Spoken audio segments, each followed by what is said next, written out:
Some big news about one of the leaders of the Potiphar ring.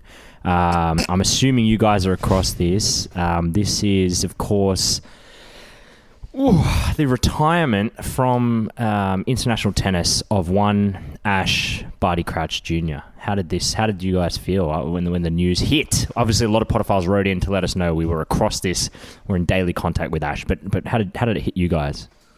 Well, obviously, the first thought was, does this mean that she's also going to step down from her role in the Potiphar ring? As yet, it doesn't seem that way. Then I saw an opportunity, less tennis time, more time focusing on the Potiphar ring. I feel like Wimbledon, Australian Open, the US Open, I feel like her focus has strayed a little bit. I'm not sure if she's really been honing in. Hey, Reedon, just a quick question, if that's all right. Sure. I don't remember what the Potiphar ring actually was. I know I brought it up, but what is it again? Thing what does she do? We said, I think it was to try to hunt down the philosopher. That's probably it. No. It was, what's another word for some philanthropist? The philanthropist stone. Hey, Reedon, I'm sorry I asked. Let's not get into that. And I'll stop talking. Don't worry about that. And Nathan, you come on in. Yeah, sure. I mean, still a crushing blow. I mean, as Andrew said, we are in daily contact with her, and she was going to break the news on this week's pod, but we said, no, give it to your mate, Casey Delacroix. She can do the interview. She needs the publicity more than us. That was very big of us. It was big of us. It was mighty big of us. But still, very, very sad. My first thought was, God, I hope she's not giving it all up to start a family, because that doesn't seem worth it at all to me. I hope she's got bigger ambitions in mind. Maybe the try I've never seen any family that was as good as being the best at tennis in the world. I'd rather do that than have a family. No matter the family. Even if the family was like, I don't know, the Jackson 5 or something. Even that family. Even the famously harmonious Jackson 5. Oh, they got on so well. That's such a healthy relationship and dynamic. Yeah, wow, I really came up with the worst possible example. No, look, to be honest, I was a bit like you guys when I first saw the news. I was actually I was shocked. I was almost angry because I was kind of like, how dare you? Yeah. Well, yeah, like that was my gut instinct. Was Definitely. like, you literally got the best life ever.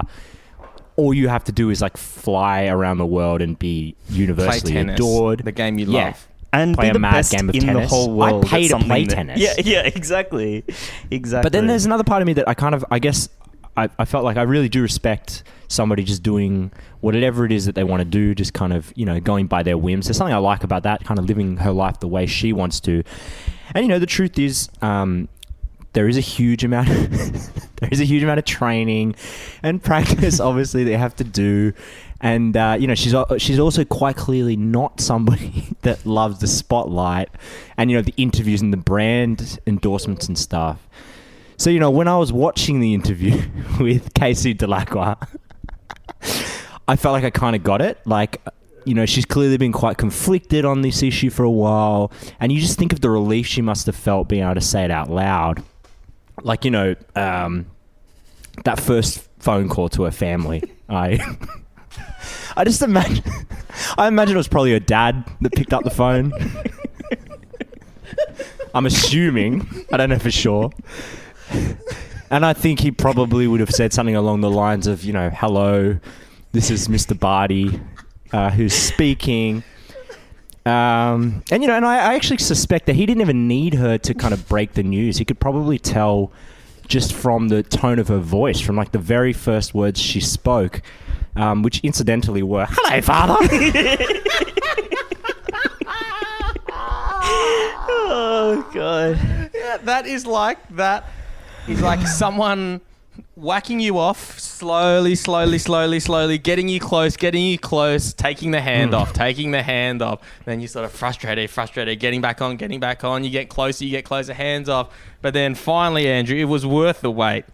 What a climax. That's why they call me the Edgelord. Judging by the mess in Reardon's bedroom right now, the delivery was spot on. Well, I can only hope that she stays in the spotlight, right? Because that is our best joke, our one joke. I know. I'm scared that's the last time we're going to get to use that. That would be the biggest tragedy. That would be a Opens. much bigger tragedy than losing the best tennis player this nation's had in probably 5 decades. From my perspective, it absolutely You're going to was. have to really be very creative in the future, Andrew, and ensure that you just shoehorn that in wherever and whenever possible. Well, maybe that's why she's actually called Time, because it's like, okay, she's clearly at the height of her powers when it comes to tennis. Like, there's no reason for her to retire from tennis. It's not like she's kind of come off the boil in any way there. But I would say that joke has probably run its course. So maybe she's like, disagree. you know what? I firmly disagree, Andrew. You're going out on top. If that's the last time, Andrew, much like Ash Barty, you're going out on top.